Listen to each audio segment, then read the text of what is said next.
अस्सलाम वालेकुम। के न्यूज़ हेडलाइंस के साथ मैं हूं कुत्सिया शौकत। चलते हैं आज की अहम खबरों की तरफ।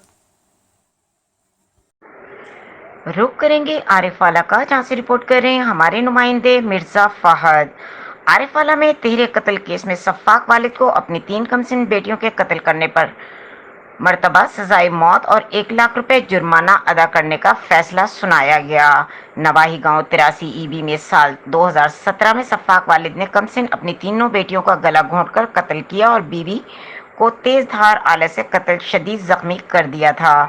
सदर पुलिस थाना आरिफ वाला ने मुकदमा दर्ज अदालत एडिशनल सेशन जज आरिफ वाला मोहम्मद आजम राना ने तेरे कत्ल केस का फैसला सुनाते हुए सफाक वालिद को तीनों बेटियों को कत्ल करने पर 3 मरतबा सजाए मौत 1 लाख रुपए जुर्माने का हुक्म सुनाया। मुलजिम अहमद यार बलोच ने अपनी बीवी शकीला बीबी को नशा करने से मना करने पर शदीद जख्मी और बेटियों को कत्ल किया था। मुलजिम के खिलाफ तेरे कत्ल का मुकदमा इसके भाई की मुद्दईयत में दर्ज हुआ था।